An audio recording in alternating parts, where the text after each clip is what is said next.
You are listening to Photocast, a podcast by Lloyd Wiliams and Phil Warren. We'll be talking all things photography, the wedding industry, and life as working professionals. Follow us on Instagram @Photocast and join us on Facebook by searching Photocast. Enjoy the episode. Good afternoon, good morning, or good night. Mix it up a little bit this time. Good. You caught me there. I didn't know where you were going with that one. Well, I'm saying good afternoon to you, but yes, thinking about it really quick, you could be listening in the morning, so that would kind of totally throw things off. So yeah, we'll just say all three at the same time. I thought you were just being nice to me. Definitely like the Truman Show. You were just being nice to me. That's what it is, isn't it? I was being nice as well. Covering all bases because we haven't seen each other for a while, have we? I know. Yes, I know. Yeah, how's things? You've still got the same hat on. I have, yeah. It's, do you know what it is? It's Nothing's changed. No, it's just being lazy and not shaving my head and beard, as you can see a little bit for the viewers out there, a little bit scruffy today, and the head doesn't look that good when it's not cleanly shaven. I cannot wait for the barbers to open again. Tell me about it. That's one thing I've missed. I think it was 3 months ago the last time I had my haircut, and my hair grows pretty quickly. So I like it though. It's good. I'm just jealous. We like the polar opposites here, and we like you've got I'm the follically challenged one, and you were just I don't know. You're taking it for the team there. I got enough hair for the two of us. Yeah. I can't wait for the hairdressers to open for so many reasons. Nothing to do with me having a haircut. It's I get extra heat from downstairs as well, so that's one reason, because it's freezing. Of course, yeah. And my two daughters, their hair, like my oldest daughter, whose birthday is on Monday, so happy birthday for Monday. Lockdown birthday. Yeah. Again, what's the second plans? one? Nothing really. I mean, I don't really know what we're gonna do. Should get presents off to school. Yeah. Yeah. Are they back in school now? They're back in school. My little one is doing like part-time as well, so it's starting to feel a little bit more normal. Both my parents have had their first vaccine now, and my mother's due to have her second one a week Monday. So just nice. I don't know, just recently, especially for me, where we can see a bit of routine coming in, it does feel like things. What's the deal with schools? Have they got to wear masks or not? No, the kids are just. So they haven't got to wear masks anyway, are they? No, like, shops and stuff. Exactly. So they just mingling. But do the teachers wear masks? I wonder. They do. They probably do they? Yeah, I think they mix it up a little bit. It's a crazy thing because they don't actually get any special treatment when it comes to vaccines.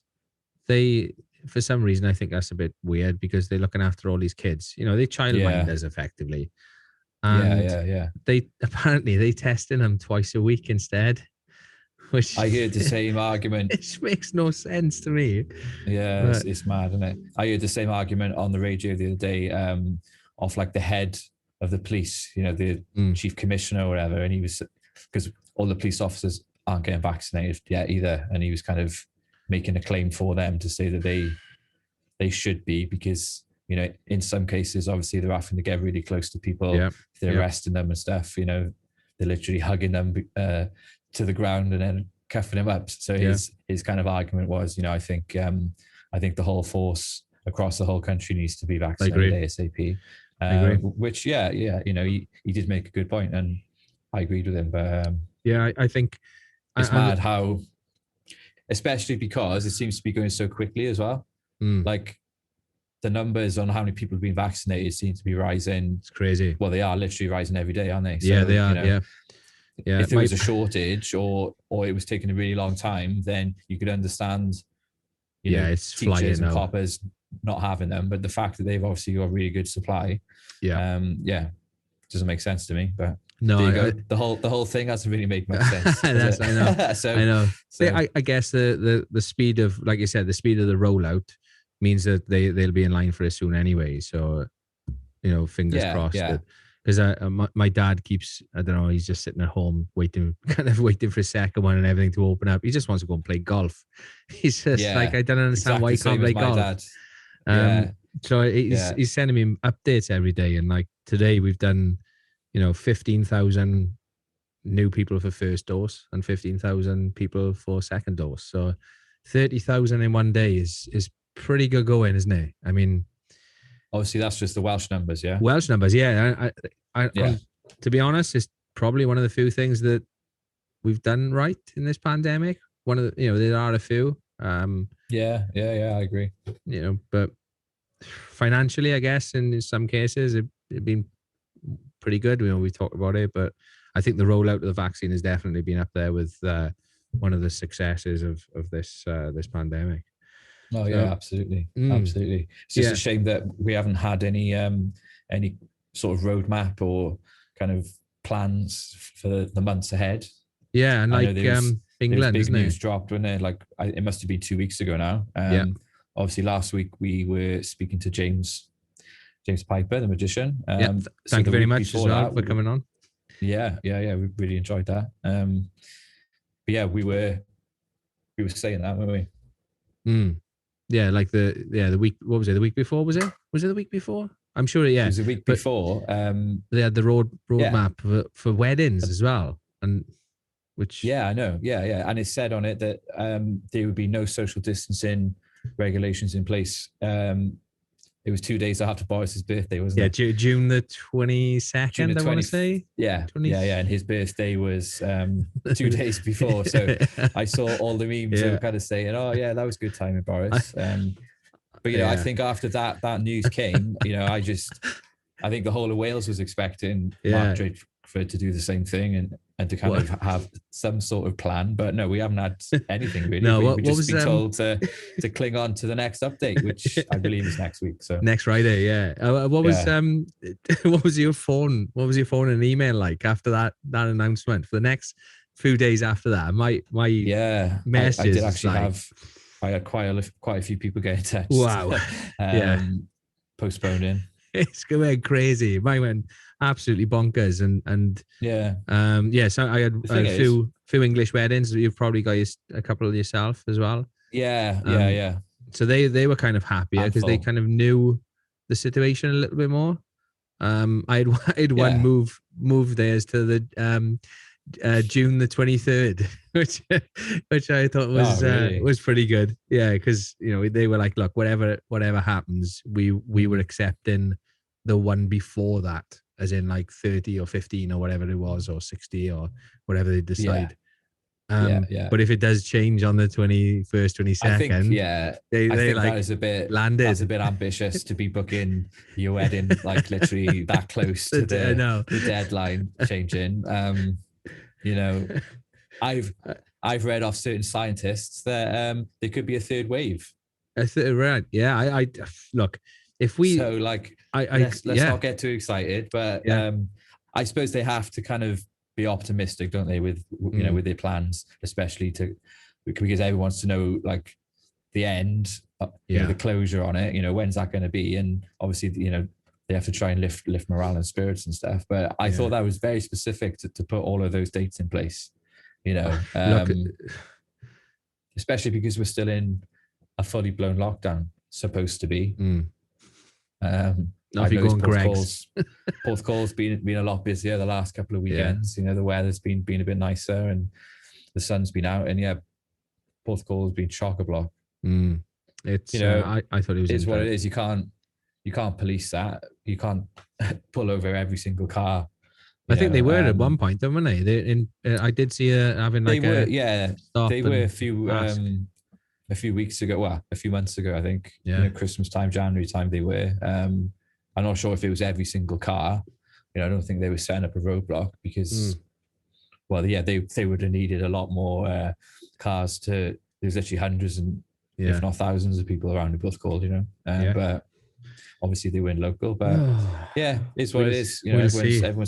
Everyone's frustrated. Everyone wants to, to start going out a little bit more, and and you are seeing that out and about. But so did you have the same sort of email blast that I did after that announcement? A bunch of people move, or just querying it wasn't all at the same time. It was over like the coming days. But the English ones that I had booked in, they did get in touch straight away. But yeah, it's been a shame. I've lost out on a few bookings That sucks. last couple of weeks where, people for this year are rescheduling to next year, and there's that clash of dates where I'm already booked on another date. Getting tight now, I isn't know it? we did discuss it before, didn't we, about using our support network to kind of hire an associate photographer to work on your behalf. Which at the time that was a great plan. Like What are you everyone trying to agreed say, to help Lloyd? each other out. Well, no, but No, I'm just trying to explain to people listening or watching, I suppose. yeah. We're in a group we're in a few different groups. Lots of different wedding photographers in South Wales, and we kind of all discussed, especially in a smaller group with about 18 of us, I believe. Yeah. We discussed this time last year helping each other out if we were unavailable, so that both photographers could still earn some money. That was the main reason. And at the time, it sounded like a great idea. But yeah, in practice, I tried to use that card twice in the last couple of weeks, where I've said, look, instead of me giving you your money back, let me get in touch with my friends, and I'll definitely be able to supply you with a photographer, of equal standard, price, the same sort of style, etc. Which, sounds great. But then they said, who's it going to be? And they're getting married in 14 months' time. Obviously I asked you if you were available, as I did the group. And then the bride just said, well, I'd like to know who it's going to be. Obviously the danger of those 18 photographers putting their hand up and saying, yeah, I'll shoot that wedding for you on a Saturday in July. And then in a few weeks' time or a few months' time, they then get another inquiry come through. Are you free on this date? You've agreed to photograph a wedding for me for like 500 or 600 quid. Yeah. And now all of a sudden you've got your own booking coming in. What are you going to do? And I would imagine most people would just obviously have to take their booking. So that bride then could have been passed on to 2 or 3 different photographers. And that's not really a good thing to be doing, So, in the end, I decided it was, the best thing to do was to refund them. They'd already found a photographer that they liked, as a backup anyway. So that was fine. I just said, look, the best thing to do. But it took her telling me that to make me realize, from a customer's point of view, that, if you are into your photography and, you like most people are, they're on Instagram, they're on Pinterest, they're seeing imagery all the time. I think those types of people are going to want to know who their photographer is, and are not happy to wait until 2 or 3 months before, to have the scrape of the barrel. I think I would be the same. Say that in a nice way, So I think I would be the same. I mean, I definitely would. If I booked somebody and then I got told I would find out 2 or 3 months before. No, I wouldn't be happy with that, because what if it was somebody that you didn't like, and then it's just causes all sorts of issues. So it was, but that's happened like 2 or 3 times now. Yeah, that sucks. Which is a shame. So you're losing like $4,000 worth of business, but it's what it is, isn't it? I think it's coming to a point now, isn't it? It's coming to that point where we stacked and obviously taking bookings as well, So there's a crossroads at some point, and and it's also a bit tricky that a lot of these dates are rescheduling to prime dates for next year, like Saturdays in June, July, August. Where you'd probably get inquiries come through those dates anyway, in the next few months. So but what do you do in it? It's tough. Just got to try and get through it all, and hope things will kind of calm down bookings wise anyway, next year. And once you've booked a date, that is the date you get married on, I think, just like the olden days, yeah. I think the other thing as well is going to kind of go in our favor is the fact that a lot of people haven't booked a wedding venue for next year compared to what they would have done in previous years, because they've not actually been out to see venues because they've not been able to.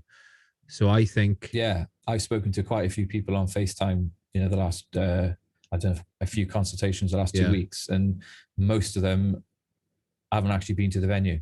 Yes. Yeah, They exactly. booked it, based Virtual on either, tour or Instagram, Pinterest, or whatever. pictures So or whatever yeah, it is. So, yeah. So I thought that was quite interesting. I think the fact that what says to me that they're able to postpone to a weekend says that, because if in a normal year, I think those prime, what we call prime dates, I think they would have been taken up anyway by new bookings. The fact that they're able to postpone means that venue hasn't had as many bookings as previously, because people haven't been into the venue to be able to book those dates. So if you've got a popular venue, typically a June, July, August Saturday is pretty much going to be booked up 2 years in advance. But if they're able to move their date to those, that to me says that those venues are way down on bookings.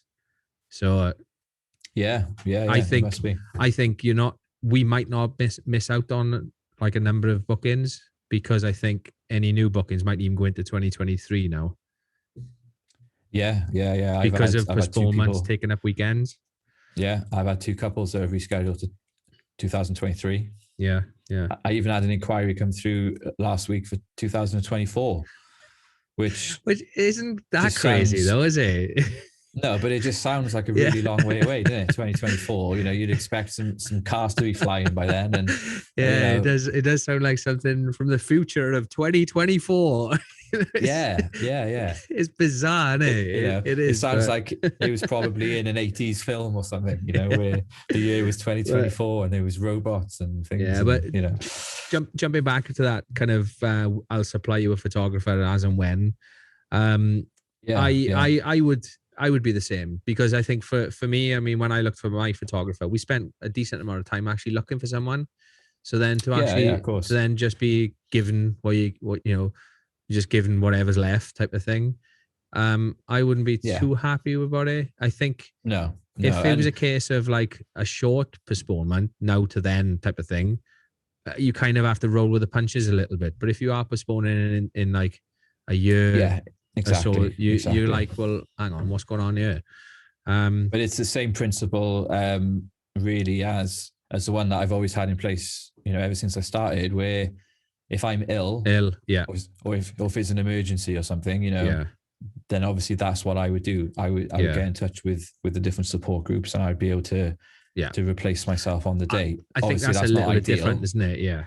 But that, it is different, obviously, because it's short notice, designed to be used as an emergency cover, and that would be short notice. But and hopefully, if what you'd like to think anyway, if you have had an accident or you're ill, or that your client would understand. Yeah, hopefully. And accept, obviously it's not ideal. It's not ideal, is it? But you wouldn't be like, well, actually, hang on, I want to check through the 20 different portfolios first before I make, But, but that's the beauty of the groups, isn't it? You say, look, who's free now? You get a bunch of, and then you can say, look, all these are free. I've done the kind of legwork for you. I've taken out some which I think you might not like or whatever, and it's up to you. You decide who you happy with, type of thing. So of course. On that note, then, does that mean that you wouldn't want me shooting for you again, then, Lloyd, after the last wedding? Well, no, of course not. Which we haven't talked about on this podcast yet. No. So true. So no, I mean, I would always ask you if you were free first anyway, but I'm sure most people would be absolutely thrilled to have you as a substitute. But keep talking, Lloyd. Keep talking. We'll see.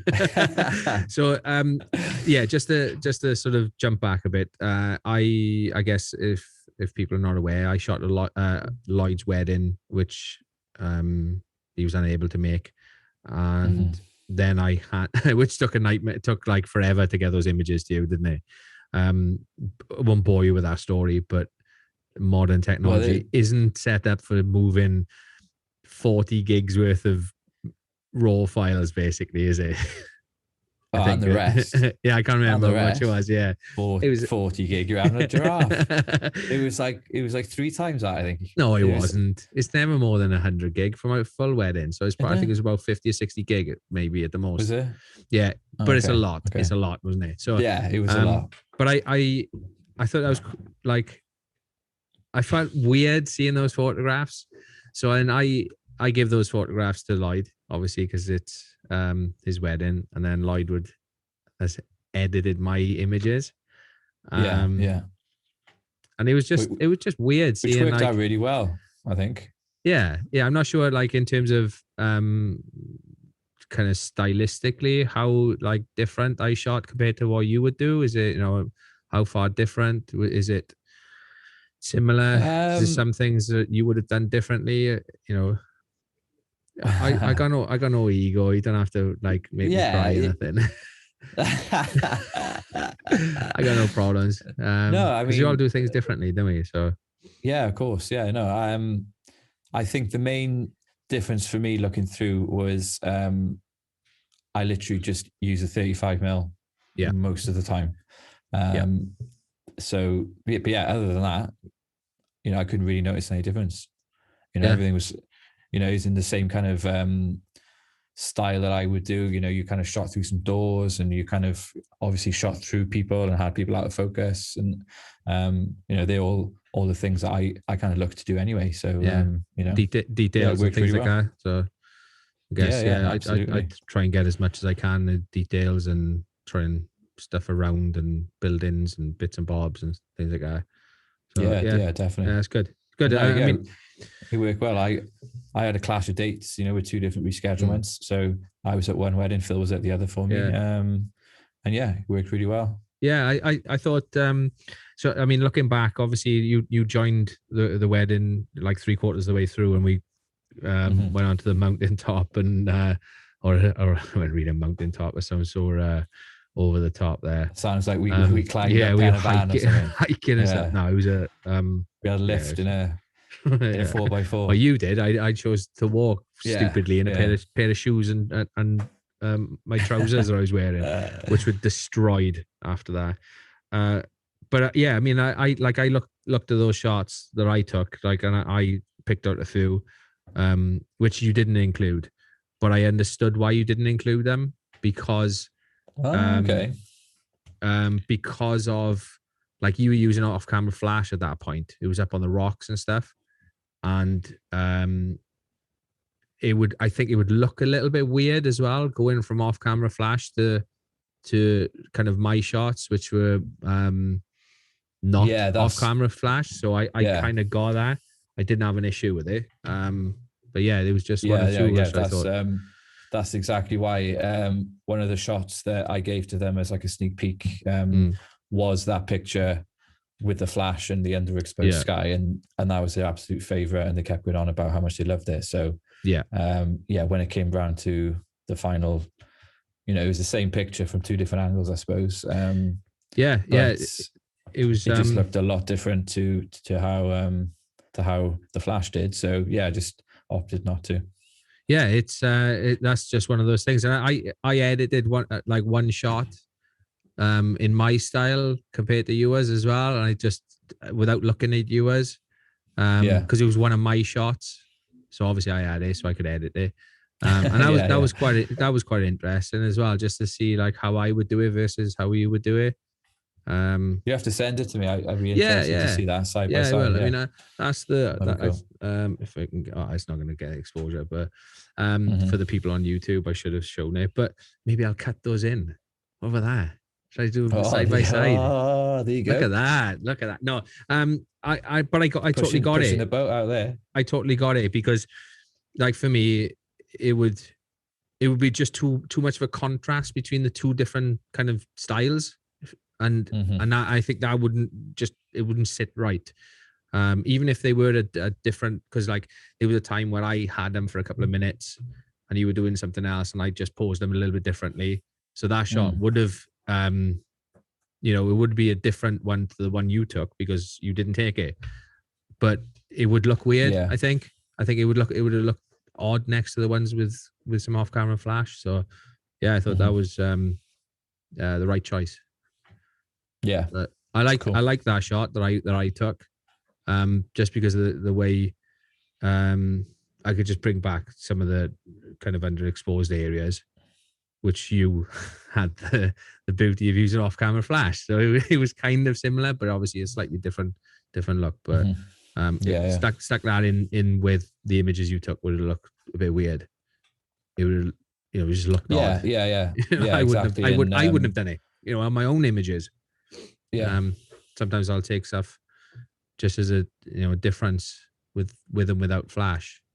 Of just course, to see what I can get, and then sometimes I go, right, I'll bin that lot and then use that lot type of thing. Yeah. So yeah, it's quite odd to edit pictures that you haven't taken yourself, actually. yeah. I can imagine. Doesn't happen ever, it's always obviously you're taking the pictures yourself. So yeah, that was a bit odd kind of going through, being like, oh, yeah. But I was getting into this is where it was taken from, oh, he must have been right up in the corner of that room to be able to get that angle. And I think I know which one. Imagine. I think I know which ones you're talking about. The ones stuff like that, They're in the passageway dancing and stuff. That was pretty tight. pretty tight. And some cool shots there though. I really like those. I like those. I knew exactly what you were going through. Like, oh, this is happening quick, Yeah. So look good. Yeah, no, look good. I just used the same, the same preset that I use on mine. So how do you find working with those files? I would have done that. I think I would have done that even if I hadn't shot any pictures as well. Yeah. So, let's say that I didn't turn up and it was yours all day, and I was still editing. I think I still would have done it the same way. I wasn't purposely trying to blend the two together. It's just kind of, that's the preset that I'm digging at the moment. Yeah. No, it's cool. No, I got no problems with it. I haven't used the second shooter for about 3 or 4 years now. Yeah, they're hard work. I had to hire somebody just as a one-off, just to cover the groom, because they were adamant that they wanted both done, and the logistics meant I couldn't. But there wasn't that many pictures that I gave them, because obviously they were hanging around. Like, the only real reason I needed them was the groom prep, and then maybe a shot from the back of the church, and then they just hung around afterwards. They were keen, they wanted to take some more pictures and stuff, but it was all just duplicates of what I'd taken. So when I actually cut that down to give the end client, there wasn't much, and they probably thought, oh, I took like way more pictures than that, but it just wasn't needed. I'd already got that shot that I was happy with, of that person laughing. So I didn't need to use another one, So I'm the same with it. When I typically have a second shooter if I do, for places I can't actually be. So groom prep in a different location. If that's if they want in, it doesn't happen very often. So I don't particularly like it. It's just an extra faff, isn't it? It's just It seems like last year, but it wasn't. It was 2 years ago, because obviously we haven't been doing much for a year. But I did 2 second shooter gigs for Michael Lumbeck at One Vision. Oh, yeah. So he needed, he usually operates, as a duo of photographers, or even sometimes a trio. All weddings. So I can't remember the reason why I was needed, but he needed me for a couple of different dates, and I'd never done that before. But they were like, I think one was a Thursday, one was a Friday. Okay, they were day after each other. So I was like, you know what, I'll help you out. I'll come a second shoot for you. And I really enjoyed it. Yeah. How long were you there? It was good fun. Like all day thing, or is it No, I did groom prep on both days, and I was there till the speeches. End of the speeches. It was just really strange to be at a wedding where it wasn't your gig, and you were just providing additional content for somebody else. So I did not do what I would usually do, but it was just like, pressure's off a little bit then, isn't it? Like, because I love just shooting naturally. I think lots of people, look to the photographer to give direction. Yeah. Or like, oh, come on, mate, line them up and all this. And I'm like, no, I don't want to do that. No, you're okay. That's this guy's job. But that's exactly it. But because he was doing all the group shots and stuff, it just gave me the freedom to go around and roam. If I'm getting a second shooter in, they are doing the group shots. Come on, get him in. I'm standing here taking photos. You can get him in. That's what I thought he was going to ask me to do, but luckily no. He was doing the group, so it was fine. But I really enjoyed the experience of doing those 2 weddings where it wasn't your gig and you could just be a little bit looser. I always fancy doing that just to see how other people shoot and what they do. Like I was, I've never really had the chance. I that's guess. What I'm saying. Even like, I've never put my hand up and said I want a second shoot for people because I've always been too busy, but it just so happened it was kind of like last minute and they were weekdays and I was like, yeah, sure. Yeah. Well, talking of weddings, I got my first one week tomorrow. So, nice. Yeah, that should be. Is that a new one that's come around, or is it existing? Or bless them, they just want to get married. They were like, as long as we're allowed, we're just going to do it. But they booked in Clan of Vineyard, so they just in a position where it's like nice. they had their wedding. I'm supposed to be there the week after. Oh, right. But it's all changed. I don't know what's going on, if I'm honest. I think it's only the reception. Only the ceremony that's allowed. Ceremony, yeah, it is. But I don't know if it's going to change next Friday from the announcement. But then they tend to do it from the Monday, then, don't they? Either way, they said, "Look, we are getting married," because they were due to get married on the 23rd of December, which is like when we should have had this kind of. We had the bad news a few days before, didn't we? That it was lockdown. Bless them. They were devastated. So, I bet. Hopefully everything looking like it's going to go ahead on this one. It'd be nice to shoot there. Yeah. Yeah, I bet. Yeah. It'd be nice to shoot there. I'm looking forward to it. I've got one the week after you in the same place. At the moment, it's literally just the ceremony. Okay. But I was intrigued. I was asking questions. I was like, okay, so what happens after the ceremony? Well, it was supposed to be 30 people, ceremony, a meal, some photos, some drinks, no band, no DJ, nothing. It would have been done by 6-7 o'clock probably. Yeah. But now the rules have changed that it's literally just going to be the ceremony. So I was like, so what happens afterwards then? At what point to the venue now say, right, off you go? Off you go, yeah. Straight away, probably, isn't it? Is it as soon as you walk down the aisle? Do they ask you out and say, right, or, because I wanted to, basically I was trying to find out where the natural moments were going to come from, where everyone comes up to congratulate you, and they were just kind of like, well, don't know. Yeah, they've said we're not, you're supposed to leave straight afterwards. So I'm like, well, surely they can't just kick you straight out. Surely there's got to be some sort of, you can have pictures, in the car park or something. Yeah. I'll let you know how it goes. I'll just let you know what I've had, and it's same venue. So I'll let you know how it goes and what it is. What's your diary looking like after that? Because that I haven't got a diary anymore. Man, I just it's looking I haven't got a grim. 2021. No, I'm joking. It's looking grim right now. It is looking grim. I've got a nice little wedding of 8 people in April. Show in off. Cardiff Registry Office. Show off. 8 people. What date is that? Off the top of my head, I couldn't tell you. But it's like a Thursday, second week of April, I believe. Yeah. But yeah, everything else has been rescheduled. So I just I mean, March was supposed to be really busy. March this month, because all the reschedulements from last year a lot of them were happening in March because that's all they could have at the time. That's all they're offered. So it's gone from what was supposed to be like the start of the busy year, it's gone from being that to zilch. So and they keep dropping for me as well. I'm not surprised, after the experiences we had in the last year, nothing surprises me anymore. I know. I got this one in March, then one end of April. My first one in May is just moved to 2022. I literally just got an email about it. What, just now as yeah, we're recording? literally hot Yeah. off the press. Oh. And then there's another one that's going in May, so I'm down to 2 in May. Both of them are definitely going ahead in May, but they're small. And then look, yeah, we'll have to, we'll have to wait and see what happens. I still got quite a few in May who are waiting until more news comes. So if our news comes next week, which hopefully it will, because I think it's unfair to let people, well, just to keep them in the dark, basically, because something's got to be done now.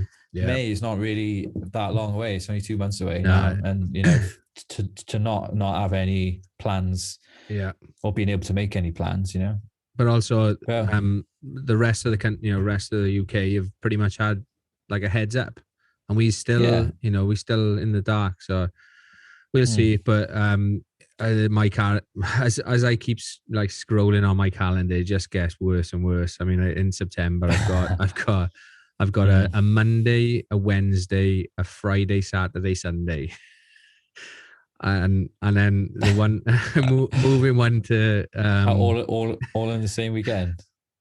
The same week. Yeah, 5 in 1 week. So and then 2022 then is. Well, that's it for the whole month. No. All right. I thought you were saying that's it for the week. Yeah. Okay. Yeah. So September, I've got 1, 2, 3, 4, 5, 6, 7, 8 weddings in September. But the last one is on the 19th. So they're all in the first 2 weeks. Like, really. And it's looking the same now for like, I don't know, May. I've got 4 in 5 days. It's starting to get a bit crazy now. Thin August and September next year, which is, they tend to be, I think we'll see book up. I think so. Yeah. I think they'll be new weddings. I think we'll see a surge in inquiries once people are allowed to freely walk around venues, because obviously, if you want to get married and you're, well, I was going to say in a rush, but not in a rush, but you could easily go and book a wedding venue just from having a tour. Yeah.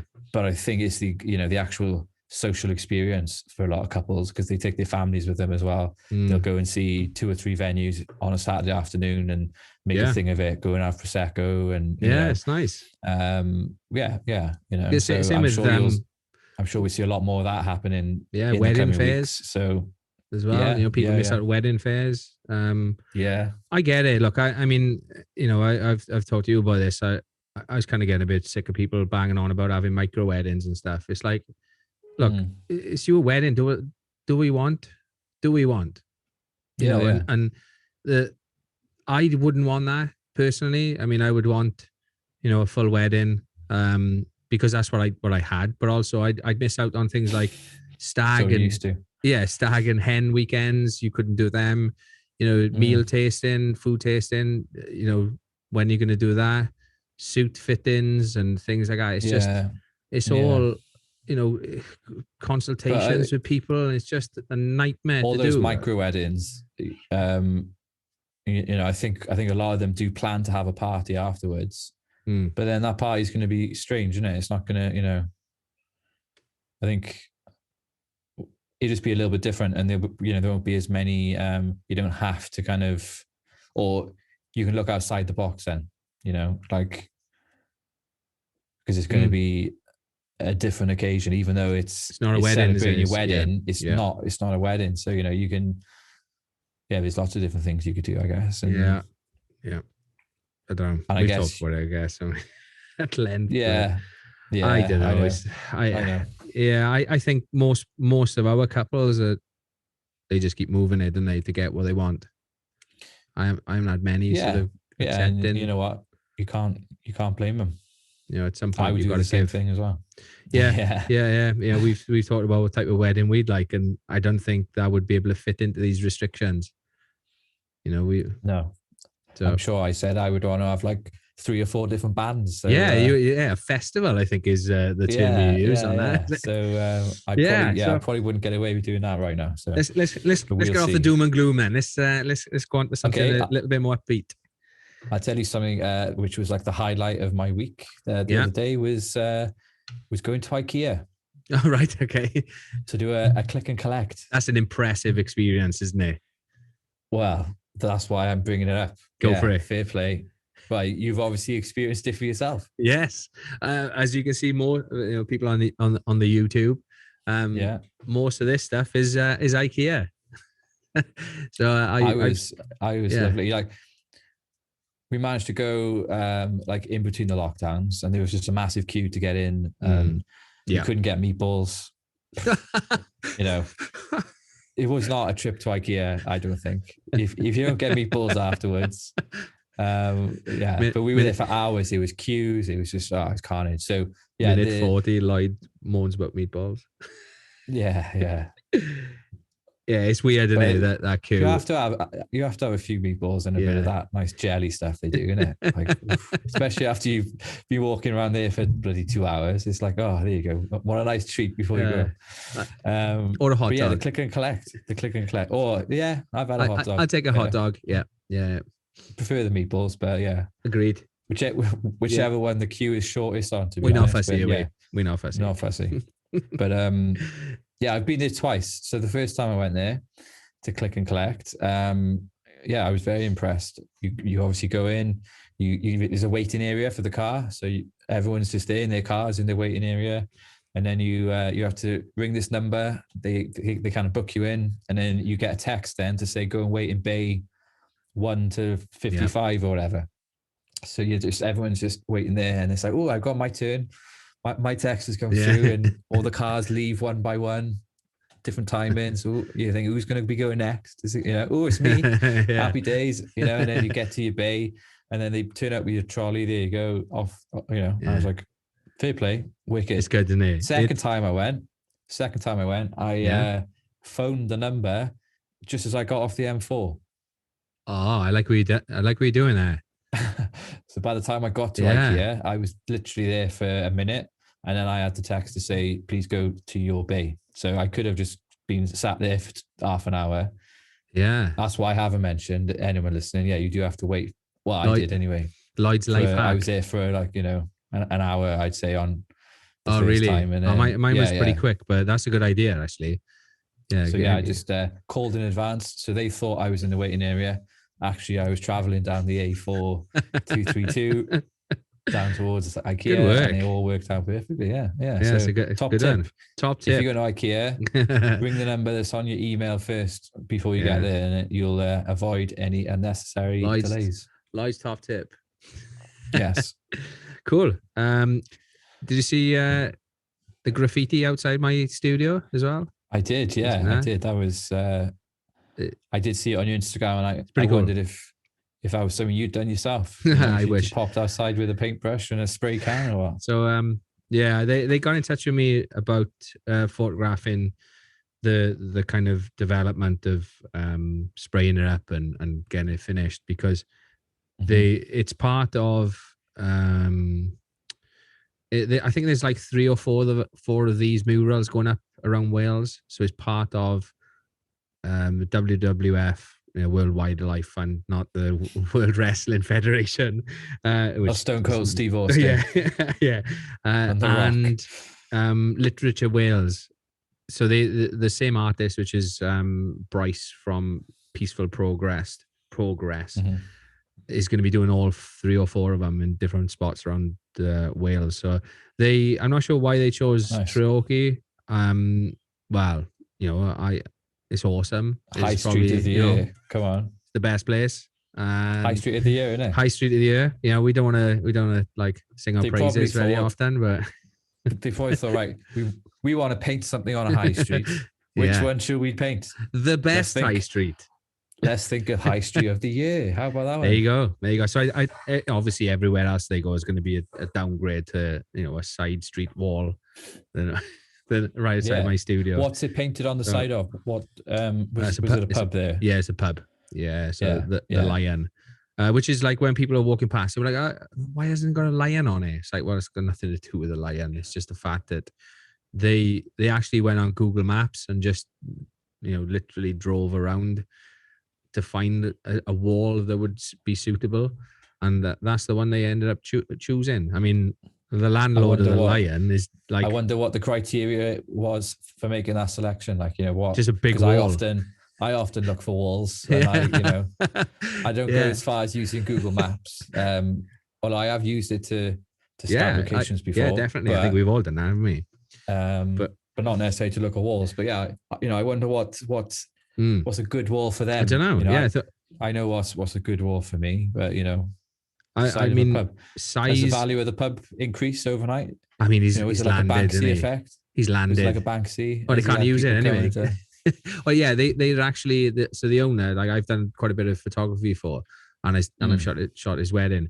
So I mean, he's landed, isn't he? He's like falling in shit and come up smelling the roses at the moment because he's got a massive piece of artwork on the side of his building for free. So people are actually coming around to have a look at it because of the size of it and so on. So I do like these little like art initiatives. I think they're cool. We've got one in Bridgend. It's probably kind of been discontinued or whatever, but it was called the Look Up.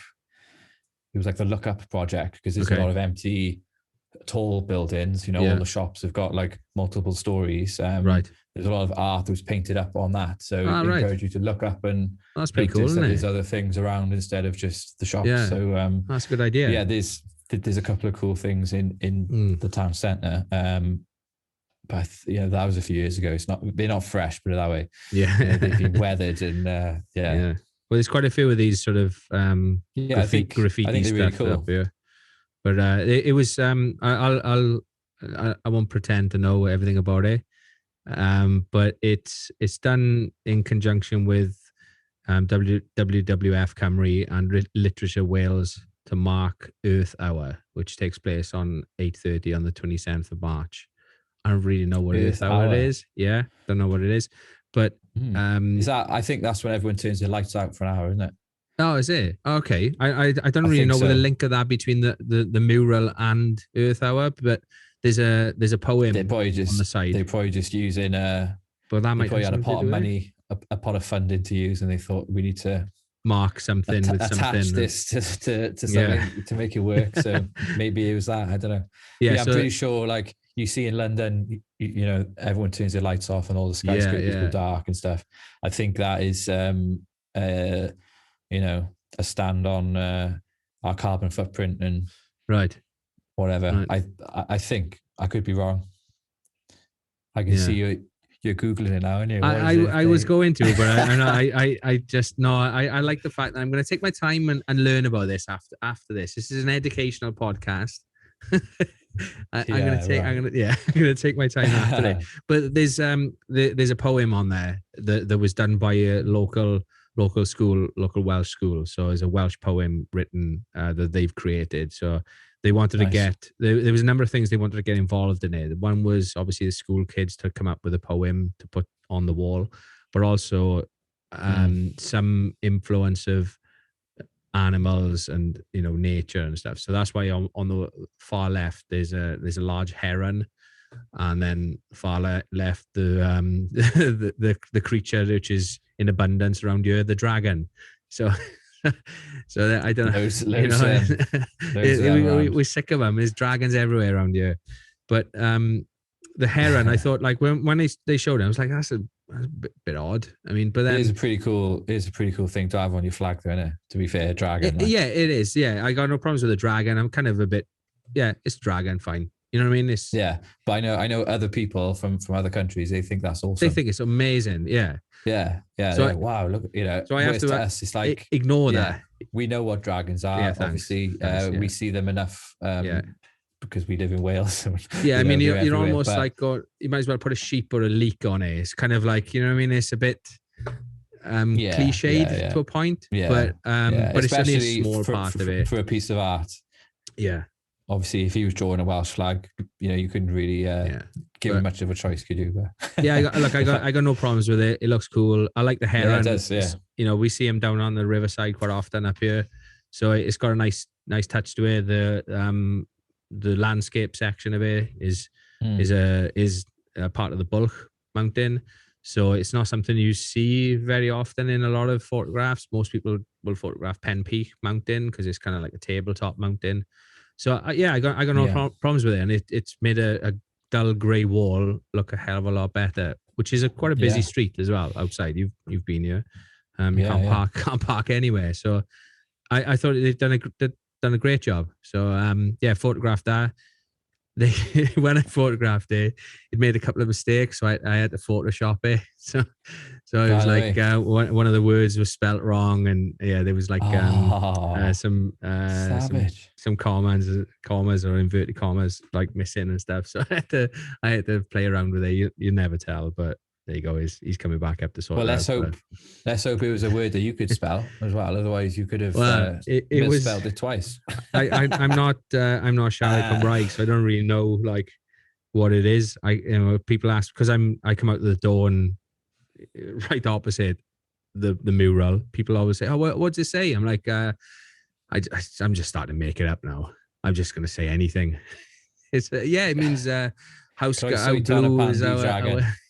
is it's something on it about Ron the Rebels and Trophy Trojans or something. I don't really know, but year 6 pupils done it, so we'll give them a pass if it's rubbish. Speaking of Wales, did you watch rugby last week?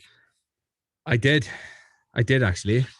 I did. I wasn't expecting an English defeat, to be honest. I thought they were going to do us, but we've had some luck though, haven't we?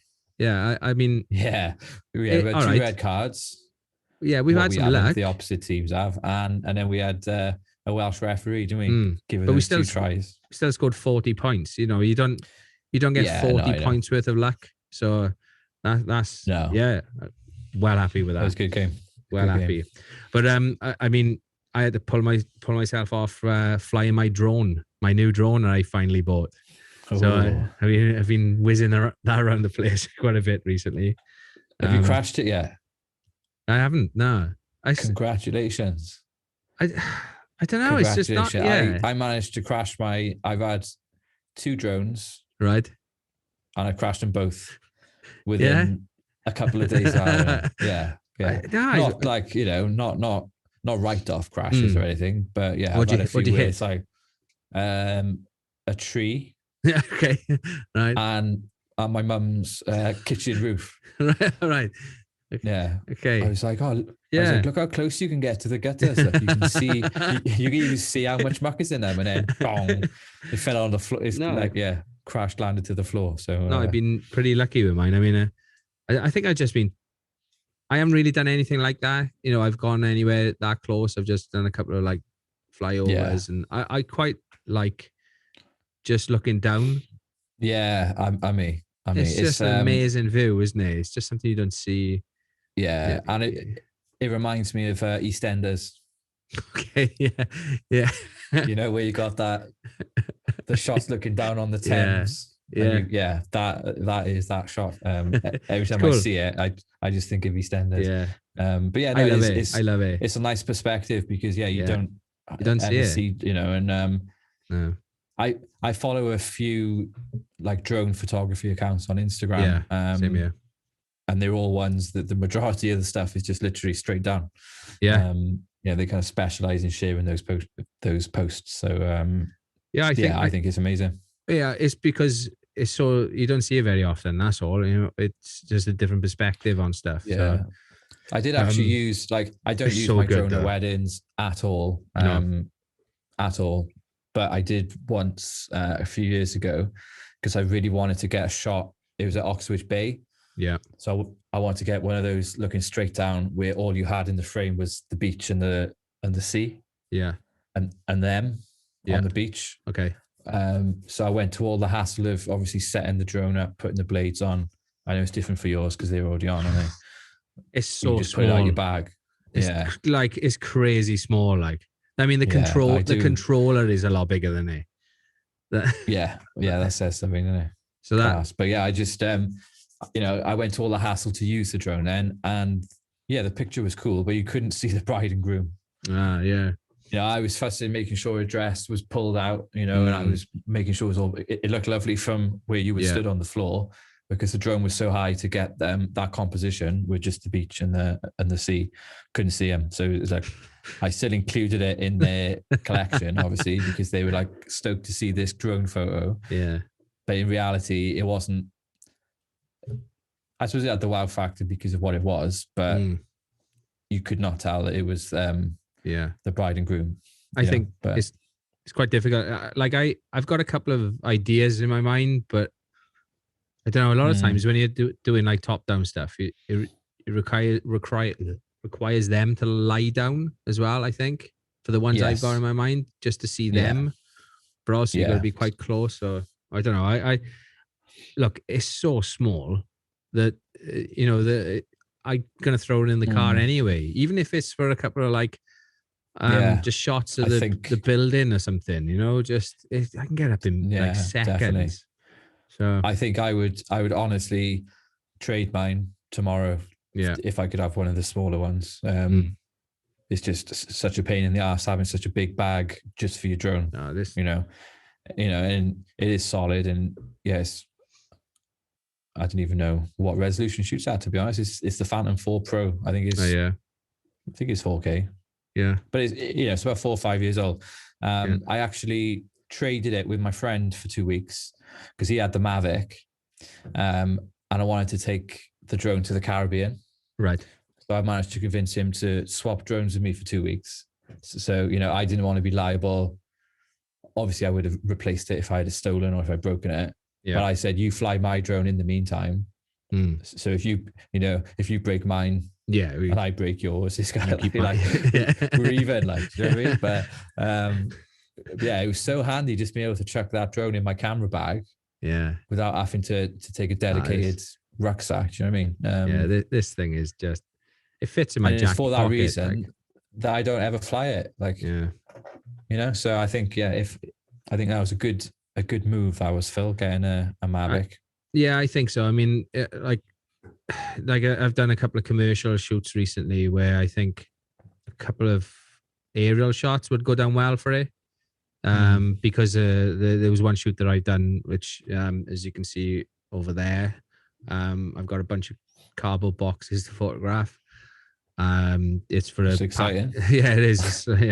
For a packaging company. So and I think they wanted stuff. It's for a new website, so I think like a couple of aerial shots would have been really good for that. I think it's extra content as well, and it's just you just send it up. It just takes minutes. You just grab a couple of stills and that's it, really.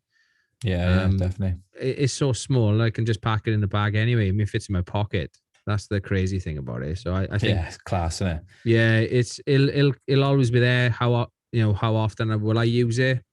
Who knows? But it is an amazing piece of technology, though. If you think incredible, up until maybe 10 years ago, any aerial shot you would have seen would have been shot from a helicopter. Yeah. So like, any film or TV show that you see a moving aerial shot, it was literally a camera on a helicopter. Killed that industry overnight, didn't it? Like helicopter but stuff. The fact that gone. You can put that device now that you would need a helicopter for in your pocket. It's. I mean, you got crazy. no chance of fitting a helicopter in your pocket unless you got pretty big pockets for that. But you know what I mean? Like pretty big pockets to afford it. A mobile phone used to be the size of a brick, and now it's obviously not. But I think the difference in how compact a mini drone is compared to a helicopter, I think it's off the scale. So I think that's mind blowing. And what I find the ease of use as well. I've never really looked at the interface and how to fly it and stuff, and I just sent it up and just started flying it straight away. Little Google Maps in the corner where you are and where you've been, and pre-programmed stuff. Like it'll do spheres, so like 360 views. Automated, but also it'll save out the raw files for you as well, so you can stitch them together yourself if you want.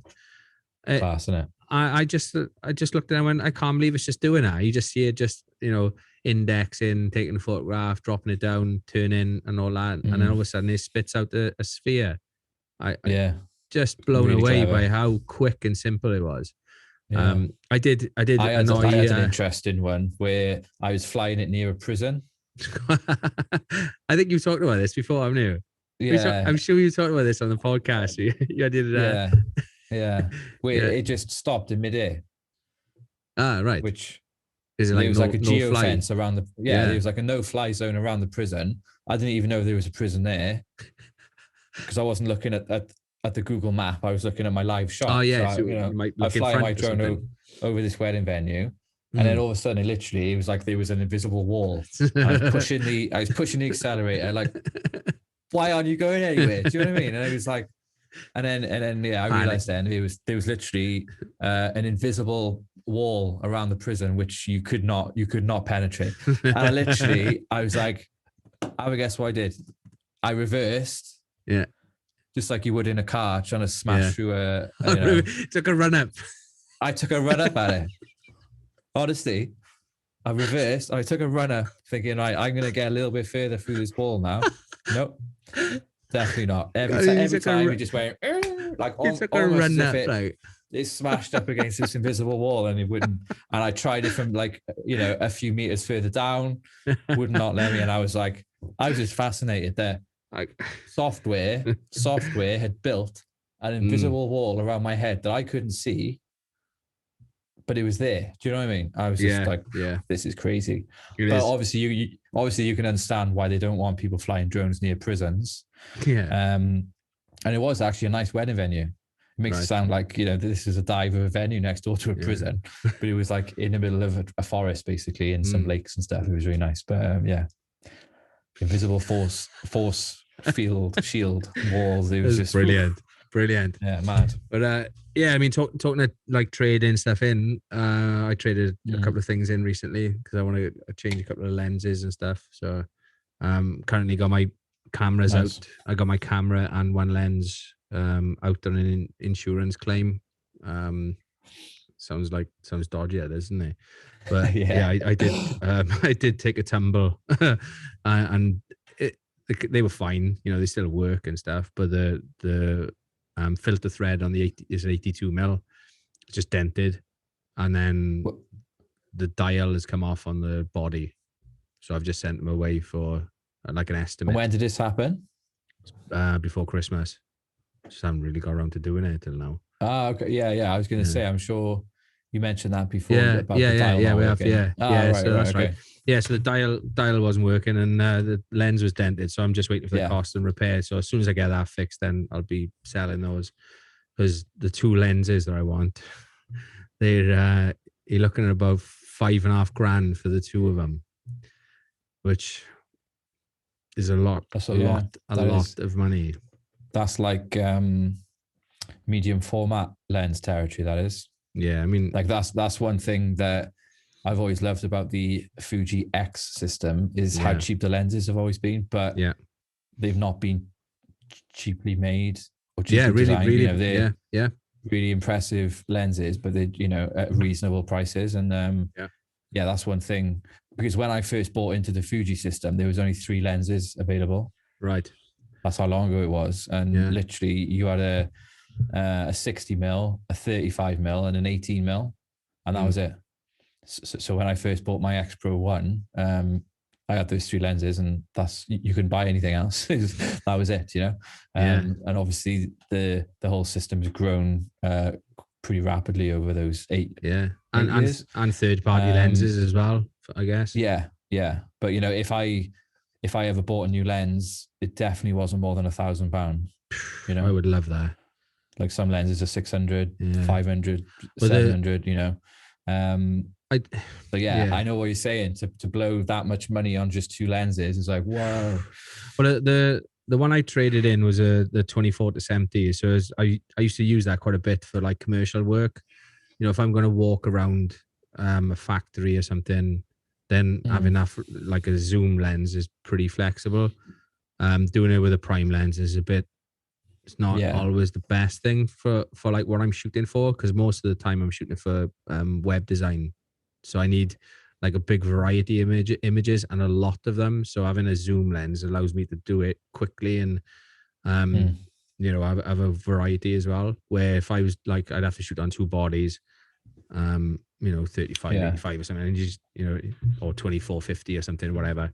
It's just a bit of a pain. So I got rid of the 24 because the one I want is that 28-70 f2, which is like, I to be honest, I can see me shooting an entire wedding on that. So yeah, I would pick that up straight away if I had a Canon camera. It's just over $3,000. That's the problem, just for that lens. But and it's I mean, it's like, looks good though. It does. It does. I mean, and everyone has got it, said it is awesome. But I mean, in theory, that could replace three primes. And that's a professional price as well. That is, you're not going to have many enthusiast photographers blowing over $3,000 on a lens. No. Especially because they don't need that f2, whereas they know full well that wedding photographers and probably sports photographers are the two main it's pure events of photography that would use it. Events and commercial stuff, because you might, like, I can imagine using that for an engagement session, just one camera, one lens, you know what I mean? Getting ready in the morning of weddings, ceremony stuff as well. It's nice to be able to, like, go wide. I typically will, I tend to use 2 anyway. But that's just because of the way I shoot. So I think that would really suit my style anyway. But we'll see. That's a lot of change. I mean, if I need to pull my tax bill in, I think that's what's going to get bought for it. Which is not looking good for next year. I'm gonna have to spend some money, I think. That and a projector. I want a projector for the studio. Fancy one. Yeah, let me know how you get on with that, because I've put it up there. Use that area. Yeah, I almost bought one, like maybe a year ago. But I realized if you want a really good one, they're quite expensive, aren't they? Yeah, they are. I think. And it was just an idea I had where I wanted to use it to put like different backgrounds on. Oh, right. Okay. To like a set. Yeah. I'm guessing you want to project photos on it, yeah? Yeah, there's a number of things. So, photographs, obviously, for when I deliver it. But obviously, if I'm doing film, then I want to show the film on it. But also, I think for studio work would be really good in terms of showing, like, if we get, let's say you do a family shoot or something. There's a way of actually putting their artwork on the wall at the specific size you're selling. So if you got a 24 by 18, you can put a 24 by 18 on the wall so they can see roughly how big it is and stuff. So it's just little things like that. Nice. So when you add it all up, it would get, quite a bit of usage. But I don't know, like you, it's just trying to find the right one. I've seen that, they vary like from 150, 200 quid to thousands of pounds. Thousands, I think I'm looking at the one I'm looking at. I'm quite interested. It's battery powered as well. So it means that, because there's no points where I want to put it. So I would put, the people who are looking, I would put this settee, the other side of this shelving unit, and then project it against the white backdrop. So it would be just a nice kind of place to be as well. But I don't know. Yeah, I got to figure out. Nice. I might even get in, just try it out, just because with Amazon, they just send it back or something. So I don't know. We'll see. But yeah. I wanted to try like projecting things onto backgrounds. Yeah. Not like I say things, like, I mean, if I'm taking a portrait of somebody, to have something, because you could just change the background. Whenever you want, a gradient or a texture or something. Yeah. That sort of thing. Yeah, it'd be interesting to see how you'd light the person though. You'd have to. You just use strip boxes with grids. Yeah, because you'd have to. You couldn't have it thrown into the background, and I'd be keen to see how that would work out. I'll figure it out.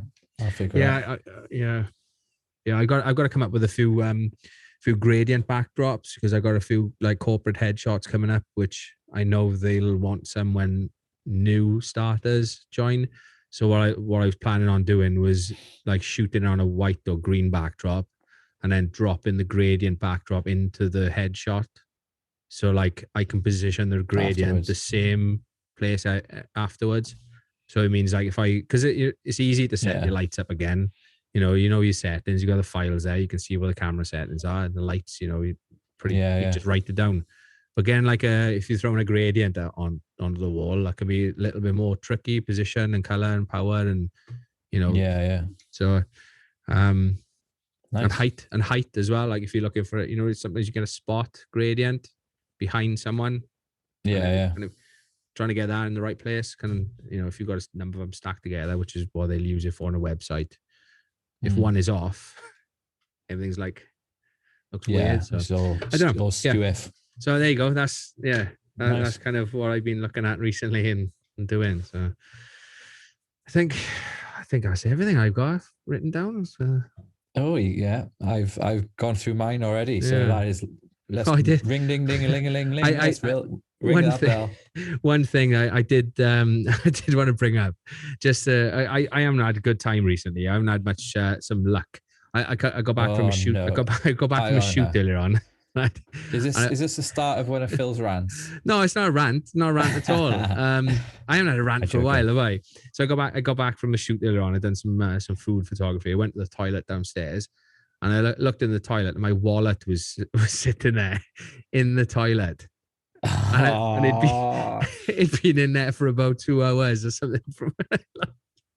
I couldn't believe it. That was the last time I used the toilet. It'd fallen out of my pocket.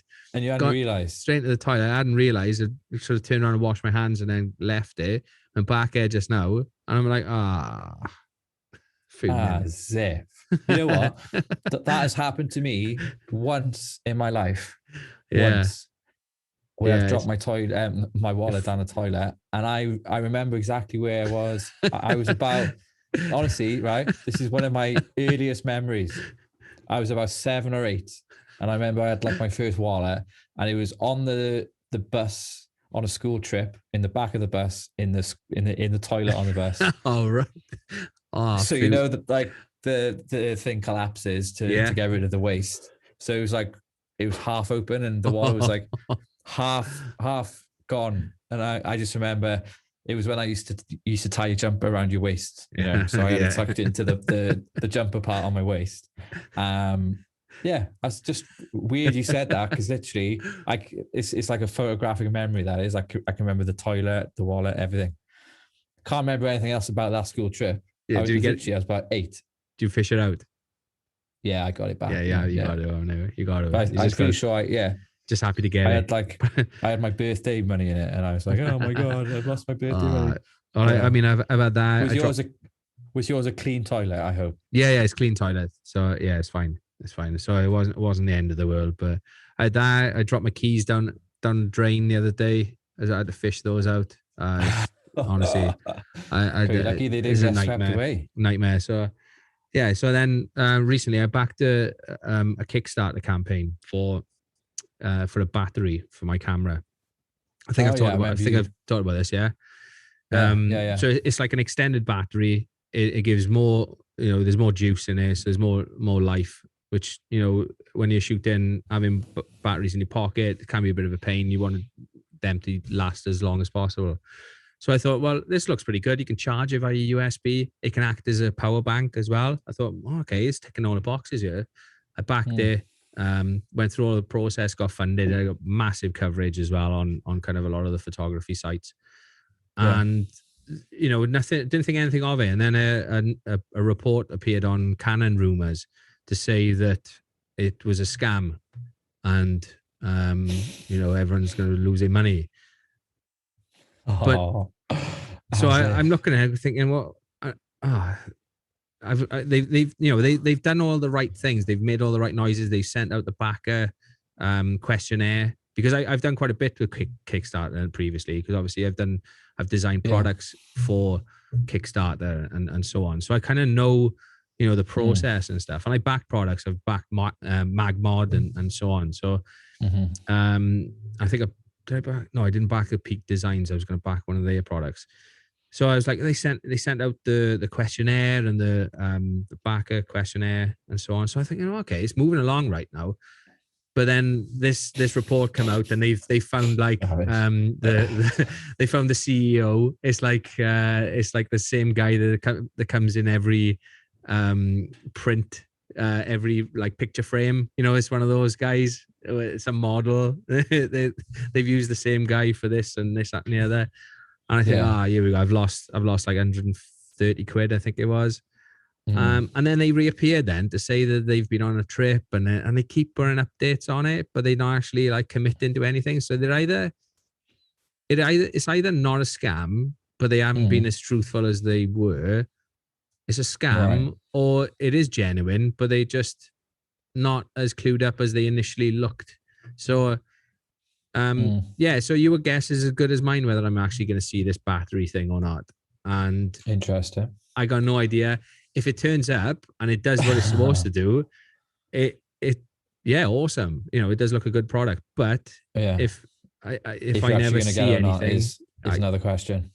I'm erring on the side of not ever seeing my money or that product again. So I'll keep you updated on that if I hear anything. But don't hold your breath. Don't hold your breath. But it's we'll do a hashtag pray for Phil now.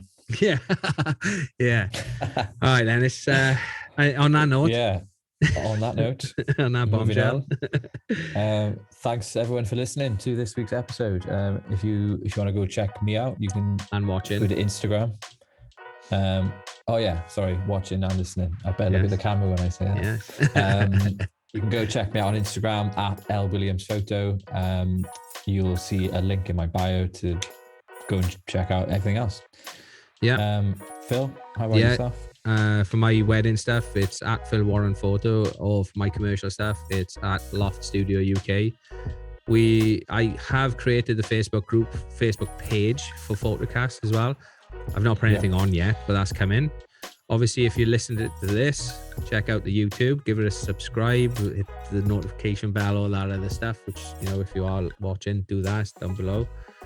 And it's down below. He knows where it is. It's not it is down below. I watch enough YouTube to know that.